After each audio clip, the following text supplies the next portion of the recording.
I think the ruling coalition is caught between a rock and a hard place, which is why it is affecting all of these uh, constitutional juggleries in trying to find itself some breathing room, because that's what it has not had ever since it came into power.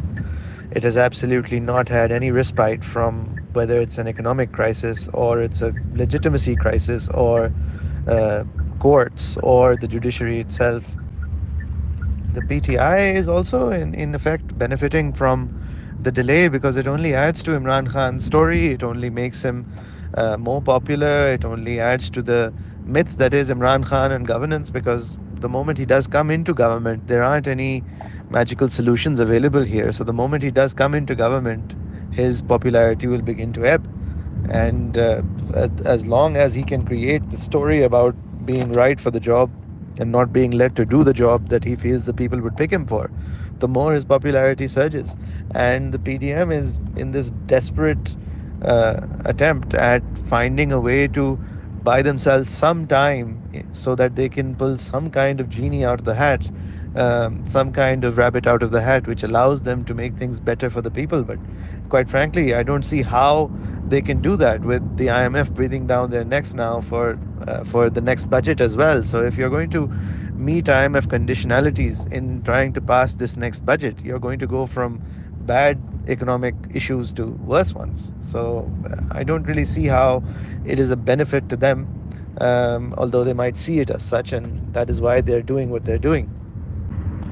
I think Nur Alam Khan has had a long standing issue as the chairman of the Public Accounts Committee to call the Registrar of the Supreme Court and have him answer for employment issues at the Supreme Court and improper hiring practices and improper use of funds and a non transparent use of budgets.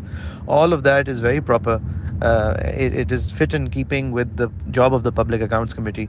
And this registrar's attempt at hiding behind the idea that there is some kind of majesty attached to the Supreme Court and it is not answerable to the public is farcical, and I think he should be made answerable.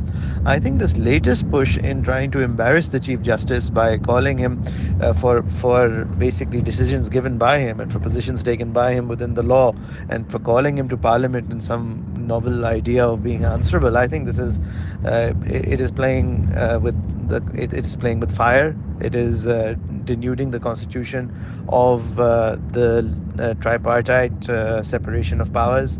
It is denuding an attempt to eat away at the legitimacy of the Supreme Court, which, at the end of the day, is the Supreme Court's own fault. It is the division within the Supreme Court that allowed these politicians at such a time where they are struggling and they are in a crisis of legitimacy of their own.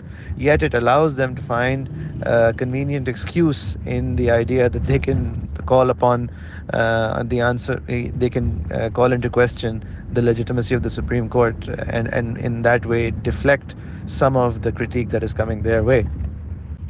Yes, there's no two ways about it. This ruling coalition is clearly in contempt of court. Whether those court orders should have been given in the first place is something that you can debate in terms of judicial propriety and overreach. But once they were given, it is not an option for a government to go around arguing whataboutery and bringing up issues of past conduct of past judicial decisions and trying to point out inconsistencies in public forums.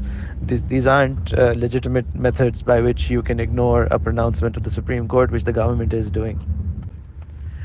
Yes, I think that it is unfortunately incumbent upon this Chief Justice to enforce the Supreme Court's writ now that he has given these decisions and he's been part of benches that have given these decisions.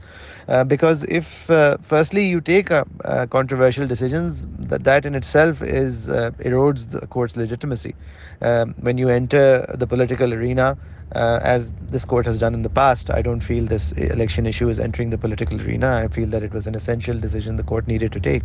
But after having denuded it of legitimacy in that manner, it is to completely ruin the legitimacy of the court and leave it in tatters if you are then not even going to enforce your judgments and act like you're going to be able to ignore them or try to find a middle way or a middle ground. That will leave the Supreme Court exposed as a farce, as a debating club.